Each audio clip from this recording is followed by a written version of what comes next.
Ele é um jornalista que escreveu sobre a vida de um ex-crente, ele mesmo. Eu vou conversar com Fábio Marton.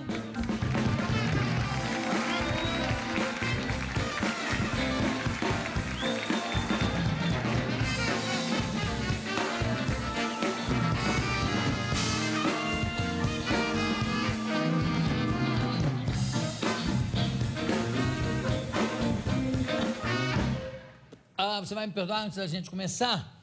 Eu quero falar com a Alessandra, porque eu estou totalmente apaixonado, então ela tomou conta do programa. Não, é... Compreensível. É que, no entusiasmo mútuo, a gente esqueceu de falar uma coisa importantíssima, que é um espetáculo que a Alessandra... É um pocket jazz que depois fazendo durante os ensaios de New York, me ocorreu de fazer um pocket jazz, né? Então agora a gente está, enfim, quem quiser contratar o pocket jazz, manda um e-mail para alessandramaestrini@triboproducões.com.br. Triboproduções sem o cedilha, né? Sim, claro. Alessandra Maestrini. Mas é Tribo. Producóis. alessandramaestrini@triboproduções.com.br. Muito obrigada. Eu quero pedir... Também não se preocupe, porque quem se interessar pelo espetáculo da Alessandra, que deve ser realmente muita gente, é só ligar para a minha produção para pegar. Se não pegou direito o e-mail, é só ligar para cá, que a gente terá muito prazer de fornecer, tá bom? Você é o maior presente.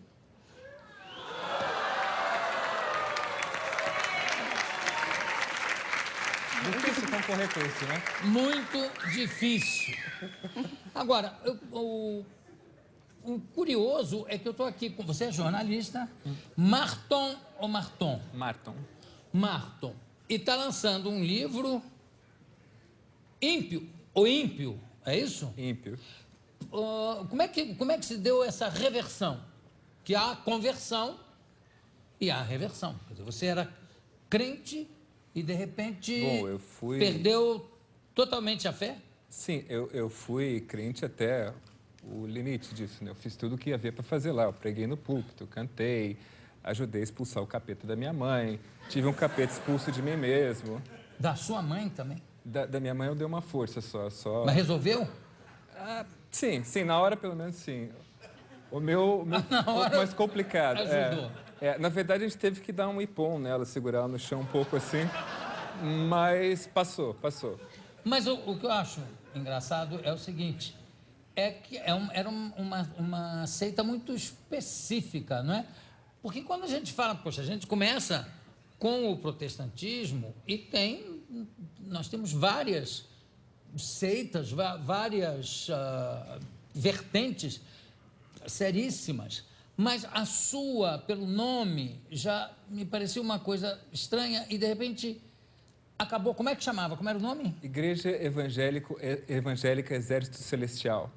Exército Celestial. Que fim levou o Exército Celestial aqui? Olha, a última vez que eu tive notícia, o cara estava vendendo bombom dentro da igreja, montou uma bomboniere lá e mudou de ramo, eu acho, assim. E ele tinha um stand de tiro também, acho que o stand de tiro ele continuou, assim. Dentro do... Não, atrás da igreja tinha um stand de tiro, para assim. treinar o Exército Celestial. Ele falava que era capelão do Exército em Osasco, em Quitaúna, assim. Eu não sei se ele era realmente, mas ele dizia que ele era. Agora, de repente, você virou totalmente ateu, é isso? Sim. Ou agnóstico? Bom, você sabe qual é a diferença, né? Sim, claro. O agnóstico é um ateu cagão, no fundo. Sabe? Ele, não acredito, eu não explico, isso não dá para entender, mas entra num avião... Eu posso concordar que é impossível você provar que Deus não existe, entendeu? Claro. Então, nesse ponto, você poderia dizer que eu sou agnóstico, assim, na verdade, ou que não existe ateu, porque o cara que consegue provar que Deus não existe é maluco, assim. Você não tem como provar que qualquer coisa nesse mundo não existe, né? Só pode provar que as coisas existem, assim. Sei lá, se você disser que unicórnios não existem, me prove que não existem. Vai passear pelo mundo inteiro, né, olhando a cada canto, achando um unicórnio. Se vê se tem.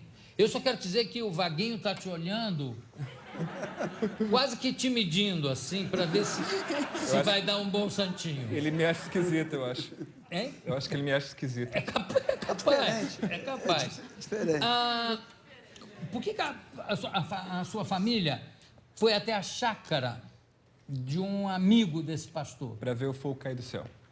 Ver quem caiu do céu? Fogo. Fogo ia cair do céu. O fogo ia cair do céu. É, o pastor prometeu isso pra gente desde o começo, o pastor do Exército Celestial, sei lá, não sei se era meio coisa de artilharia ou o que ele planejava assim, mas a gente foi ver o fogo cair do céu. Mas não era Sodoma e Gomorra, ele não estava pretendendo matar todo mundo ali. Ele disse que o fogo ia cair do céu como outra metáfora de outra parte da Bíblia que eu não consigo me lembrar agora, mas era uma coisa positiva nessa parte. Então, Pentecostes. Isso. Muito bem. Então ele veria... ele falou que a gente ia ver o fogo cair no céu, como em Pentecostes, assim. Agora, deixa eu te falar uma coisa que eu acho que é uma confusão devido a erro de tradução que acabou sendo um erro de interpretação. Quando os discípulos saem para pregar o evangelho, Jesus diz que eles vão ter o dom de falar em todas as línguas, porque cada um vai para uma região do mundo. Então, eu disse, mas vocês não se preocupem, que chegando na região que vocês chegarem, vocês vão saber a língua, vão falar a língua. Quer dizer, é um dom do Espírito Santo, tanto que muitas pessoas, quando vão fazer uma oração, ou quando vão se apresentar num palco ou num programa, fazem uma oração pedindo que o Espírito Santo ilumine o que ele vai dizer, enfim. Esse é o sentido real. Tem traduções que se perdem, como Moisés, durante anos, teve chifres. E, na realidade, era uma auréola, só que na tradução copiaram errado e ficou ele de chifre, até o Michelangelo botou ele de chifre. Mas aí falam o seguinte, ele fala em línguas. Não é bem isso, ele fala em várias... E aí, de repente, falam... Bom, isso é um ponto.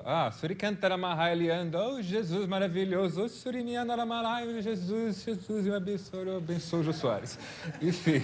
Quer dizer, uma coisa que era para falar em várias línguas ficou... Glossolalia. Glossolalia é o nome disso. Falar em línguas simplesmente enrolando, né? Simplesmente enrolando a língua para falar assim, se chama glossolalia.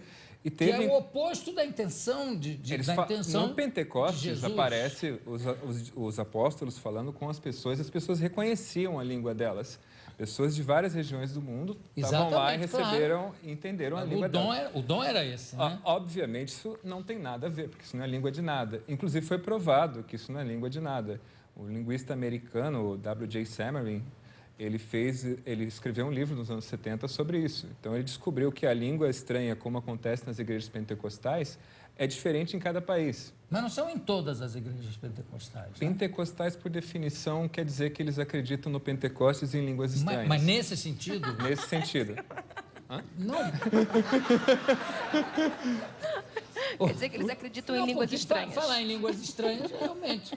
Se você vai para a Grécia e está falando grego, você de repente foi iluminado para aprender a falar aquela língua. Não é para você chegar na Grécia e ficar... Porque aí também...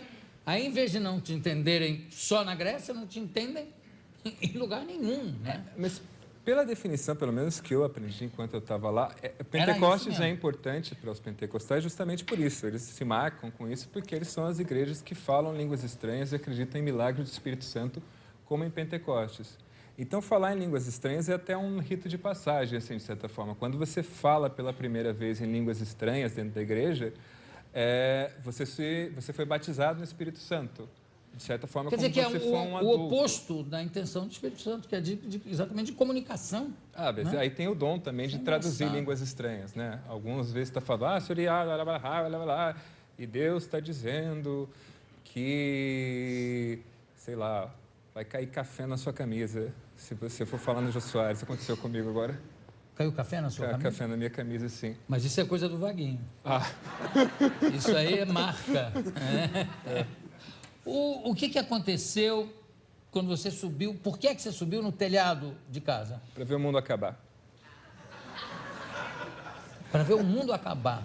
Tava uma lua meio vermelha no céu naquele dia e eu tive a impressão que Deus estava falando comigo que o mundo ia acabar, aquela era a hora, e que eu devia subir lá para aproveitar esse momento.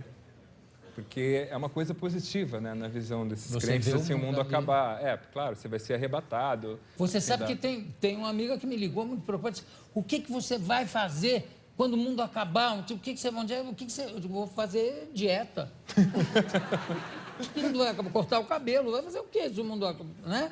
Há essa preocupação. Onde é que você vai estar quando o mundo acabar? Qualquer lugar. Agora, o mundo acaba com data certa? Tem outra data? Não. Em 2012, segundo... Esse é calendário maia, isso é outra história. calendário né? maia. Não é muito reconhecido por eles. Que não quer dizer nada também, porque Não. é uma época, uma...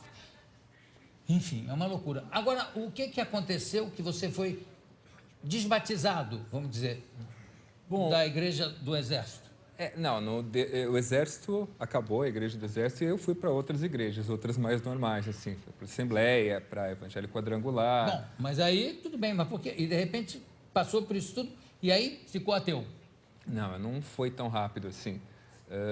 Desde que eu era criança, eu era muito nerd, adorava ciência, adorava... sei lá, eu li o livro de ciência antes de começar a aula. Einstein acreditava em Deus. Isso é debatível, assim. Isso é debatível. O Deus que Einstein falou claramente que ele não acreditava num Deus pessoal, mas ele usava essa metáfora Deus. Deus pessoal. É o Deus dos cristãos. Evidente. Tem um tipo de religião, por exemplo, que eu não entendo, que é o seguinte: você não pode doar órgãos. Testemunha de Jeová. Testemunha de Jeová, não pode doar órgãos. Eu fico pensando, por quê? Será que o sujeito chega no céu e Deus vai perguntar: cadê o teu olho? O que você fez? Cadê a porra do olho? Como é que você vai enxergar isso tudo?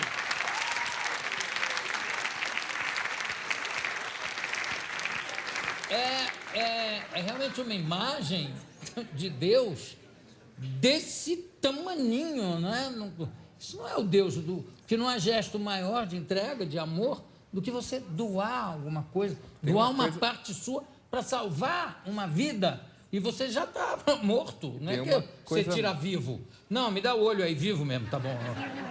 Então eu não entendo. Tem uma coisa mais grave ainda que eles fazem, que é proibir as crianças deles de receber doação de sangue.